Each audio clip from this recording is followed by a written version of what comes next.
Hey, how's it going, guys? This is going to be a quick video on AR-15s and compliance options in California, as well as what I chose to go with to comply with our laws. Um, as you know, here in California, we have an assault weapons ban in place. They've redefined that like 10 times. They recently redefined it to include bullet buttons, which means that before you had to have a tool to remove the magazine. Now, even that's considered an assault weapon.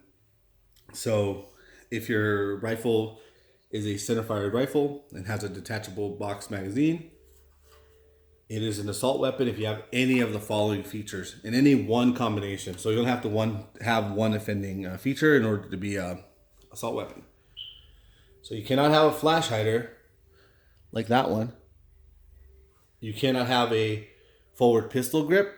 I do not have a forward pistol grip. I'm not a big fan, but you can't have one of those. You cannot have a standard pistol grip. If you can wrap your thumb around it, it's considered a pistol grip. So you cannot have a pistol grip. And lastly, you cannot have an adjustable buttstock to adjust for length of pull, comfort. You're not allowed to have that. So obviously, as I was saying, what you can't have, I pointed out what my rifle does have.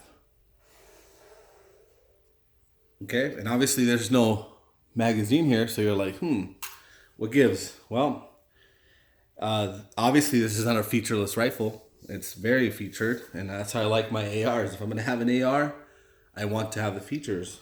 So, what do we have here? What we have here, as defined by our laws here in California, is considered a fixed magazine rifle. What that means is when the action is closed, I cannot actuate the magazine release, which it does have a standard magazine release, and drop the mag while the action is closed. Well, how am I doing that? Well, first part of my two-part kit here that I have is the Hellfighter rear takedown pin. This is from Juggernaut Tactical. It is a push style rear takedown pin, and what it does is it cracks the action enough to be considered disassembled and not a semi-automatic, because it interrupts the action. You cannot work the action. You cannot fire the weapon when it's open like that. So that's the first part. The second part, you cannot see on the outside, on either side. It is a internal modification, and that is the Hogue Freedom Fighter kit. What that is a jig that they sent you with a couple drills and some set screws. You provide a tap, a tap handle. Of course, if you don't have one, you need a couple other things. But anyways, you drill and tap your receiver. Very little modification. And you install a plunger and spring, a little set screw, and you're good to go. It's an internal way of making your rifle fixed magazine. So as long as you have the action closed, it will not open. It will not release the mag. So let me go ahead and demo that for you, so you can see exactly what I'm talking about. Okay, so first is the Juggernaut Tactical rear takedown pin. This can be done one-handed. As you can see, I have it in one hand. The hand's right here. Okay, you push the button, it cracks the action, and now my fixed magazine rifle is no longer, it's disassembled. It's no longer a semi-automatic, so I can work my magazine button. So if there was already a mag loaded, okay, I could drop it.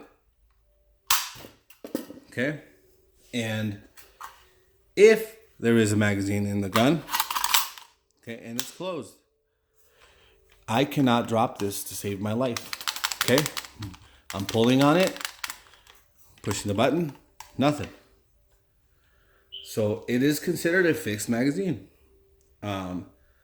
So again, the firing sequence for this is bang, bang, bang, bang, bang, Gun locks to the back.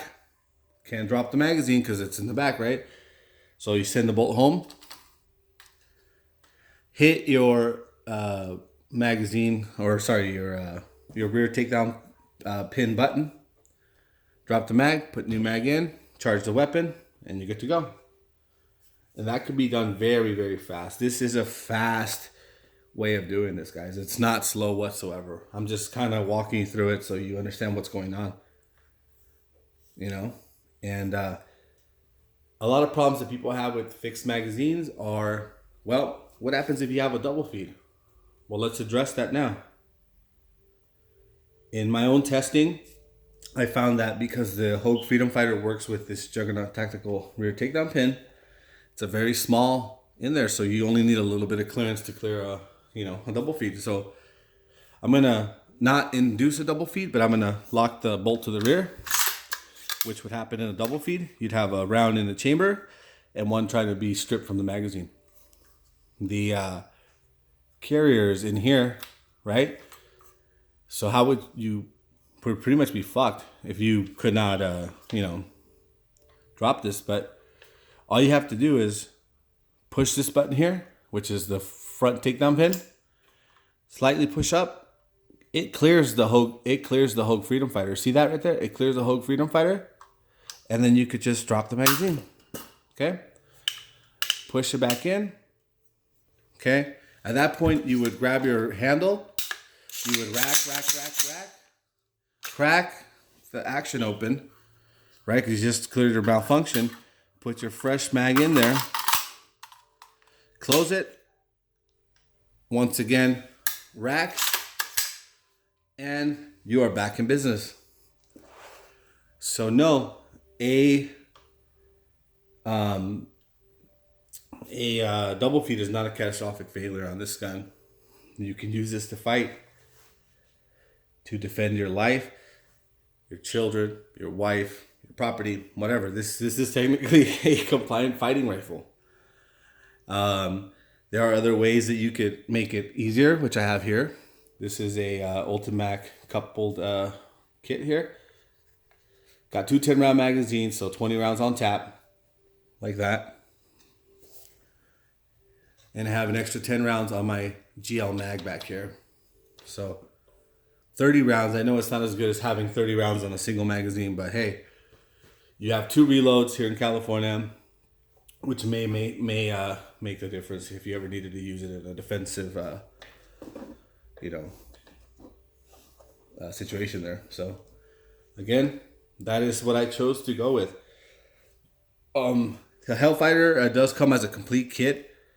They use a bolt catch style magazine release or lock, and the reason I did not go with the complete Hellfighter kit is that it requires special magazines.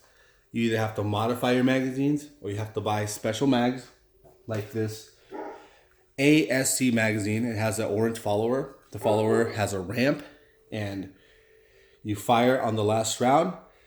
The bolt will come back, but that ramp will not lock. A lot of the newer magazines, including these Ultimags, they actually will lock the bolt back even without a bolt catch. They will catch, as you can see right here. The bolt is being caught by the bolt catch, but of course, this magazine itself would catch the bolt, and you cannot crack it at that point to drop the magazine. You have a fixed magazine. So the reason I went with the Hogue Freedom Fighter is that I could have a standard bolt catch, so I could release the bolt if I need to, right?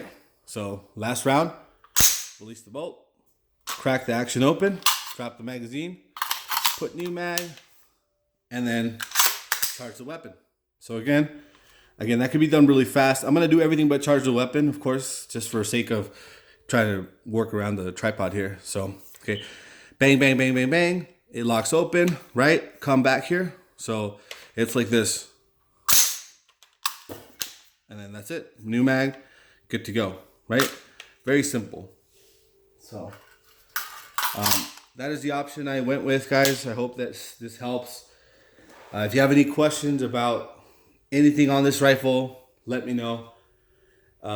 Mainly, the compliance parts.